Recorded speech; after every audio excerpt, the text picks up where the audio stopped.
Ocupados como estaban los reyes católicos en asuntos internos, poco podían hacer respecto al problema turco.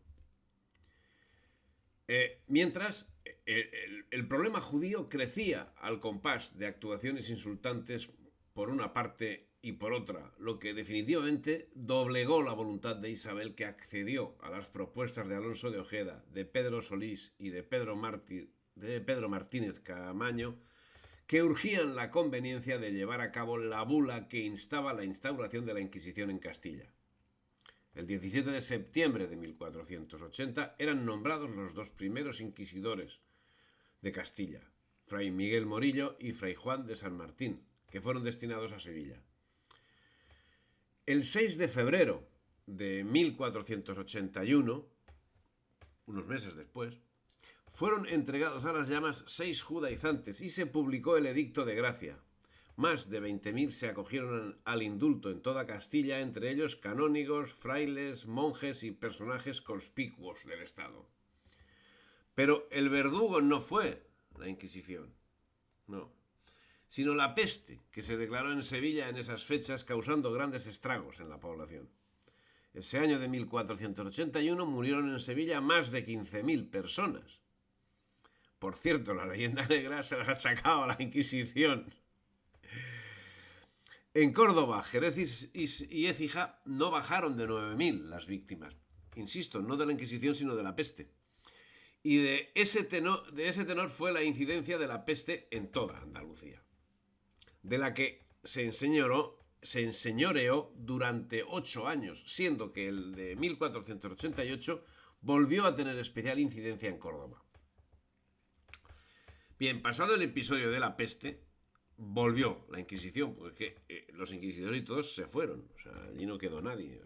Lo único que quedó de señor era la peste. Bueno, la Inquisición se había ido, la Inquisición volvió.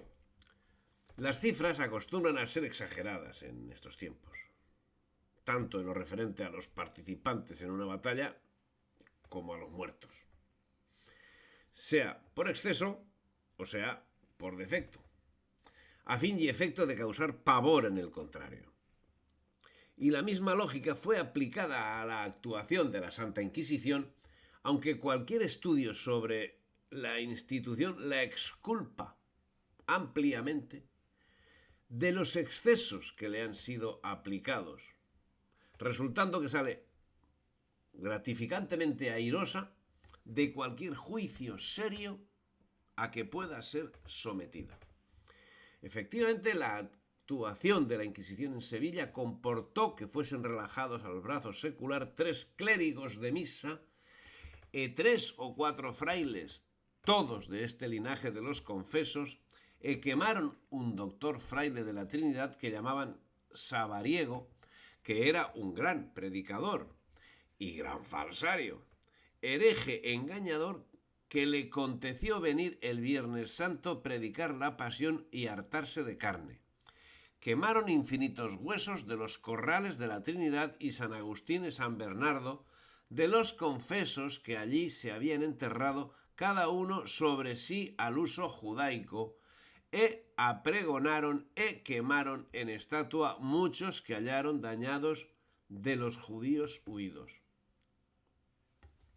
Huesos, estatuas. Eso fue lo que quemó la Inquisición. A lo largo de los siglos se había manifestado una animadversión manifiesta hacia los judíos.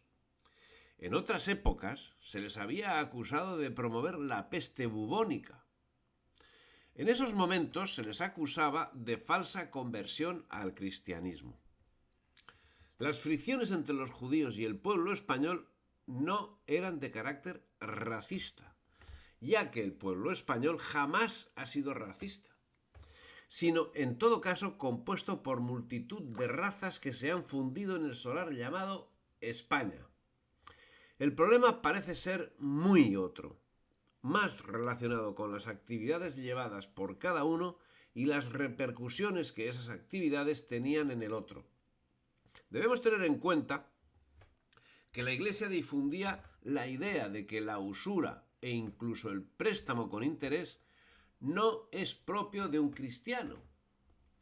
Esa circunstancia, unida a la necesidad real de la existencia de gente que preste dinero, hacía que el que presta dinero, fuese visto como una mala persona, como un enemigo.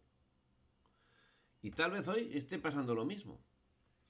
Y los judíos, entre otras actividades, desarrollaban justamente esa labor y la de recaudador de impuestos, lo que, unido al hecho de que parte del pueblo estaba endeudado con ellos, acabaría poniéndolos en la picota, nunca mejor traída a cuento la expresión, cuando llegaban los momentos de graves crisis económicas como fueron los ocasionados por la peste.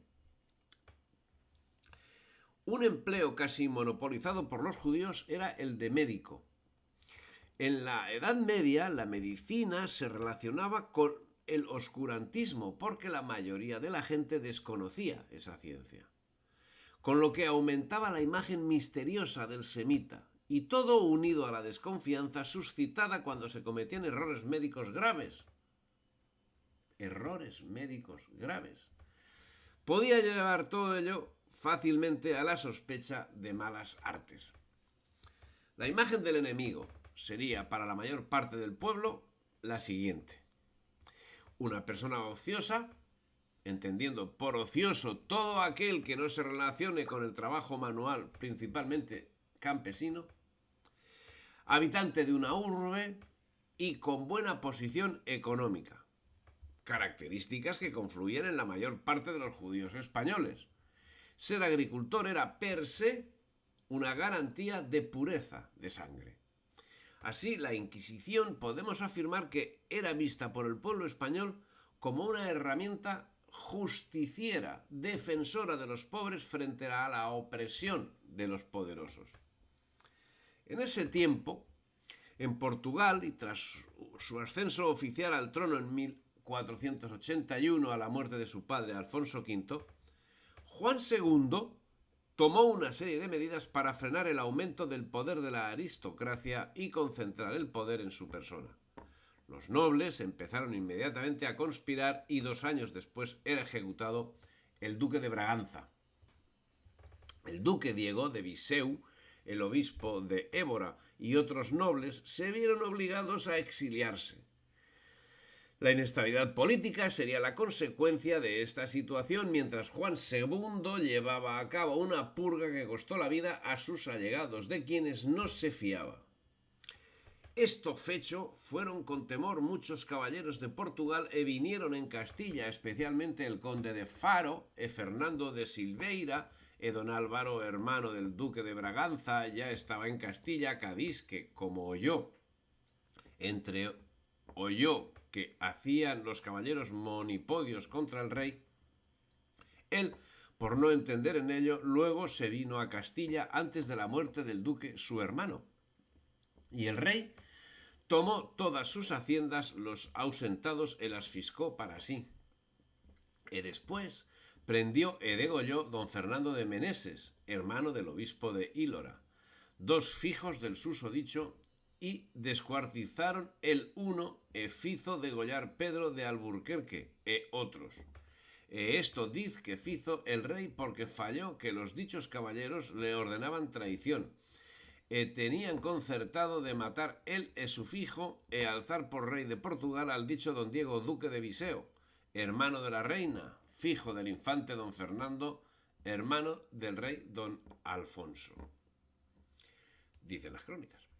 Durante su reinado se continuó con la exploración atlántica, descubriendo la desembocadura del río Congo. Se rodeó el Cabo de Buena Esperanza y se inició la colonización de Santo Tomé y Príncipe. Más expediciones debieron producirse, pero el incendio acaecido en Lisboa el año 1755 consumió los documentos que relatan los hechos, con lo cual carecemos de noticia de los mismos. Si te ha gustado el vídeo, dale me gusta, difunde y suscríbete al canal.